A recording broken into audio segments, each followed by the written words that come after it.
आप सभी का स्वागत है। आज हम गोस्वामी तुलसीदास जी, जो 16वीं सदी के महान संत और कवियों में एक माने जाते हैं, उनकी राम नाम पर अटूट विश्वास की प्रेरक कथा जानेंगे। तो आइए शुरू करते हैं। कथा के अनुसार जब विप्रचंद नामक ब्राह्मण से हत्या हो गई और उस हत्या के प्रायश्चित के लिए वह अनेक तीर्थों में घूमता हुआ काशी आया, वह मुख से पुकार कर कहता था, राम राम, मैं हत्यारा हूँ, मुझे भिक्षा दीजिए। श्री गोस्वामी जी ने उसके मुख से अपने इष्ट देव का अति सुंदर राम नाम सुनकर उसे अपने निवास स्थान पर बुला लिया और उसे हृदय से लगा लिया।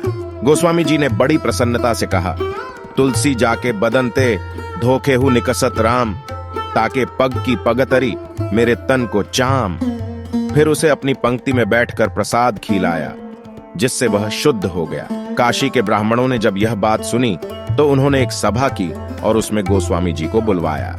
सभी पंडितों ने गोस्वामी जी से पूछा कि प्रायश्चित पूरा हुए बिना यह ब्राह्मण कैसे शुद्ध हो गया। गोस्वामी जी ने कहा कि वेदों पुराणों में भगवान के नाम की महिमा लिखी है, उसे पढ़कर देख लीजिए। भगवान के नाम प्रताप से ही यह ब्राह्मण शुद्ध हो गया। उन्होंने गोस्वामी जी से कहा कि महिमा लिखी तो है, परंतु हमें विश्वास नहीं होता। गोस्वामी जी ने पूछा कि फिर आपको क्या प्रमाण चाहिए। इस पर ब्राह्मणों ने कहा कि यदि इस व्यक्ति के हाथ से भगवान शंकर के नंदी जी प्रसाद खा लें तो हम लोग इसे अपनी जाति पंगति में लेंगे अथवा नहीं। सब लोग काशी में ज्ञानवापी नदी के तट पर पहुंचे, जहां शर्त रखी गई थी। श्री गोस्वामी जी ने नंदीश्वर से कहा, हे नंदीश्वर, यदि यह ब्राह्मण राम नाम के प्रताप से शुद्ध हो गया है तो आप इसके हाथ से प्रसाद स्वीकार करके नाम की महिमा को प्रमाणित कीजिए।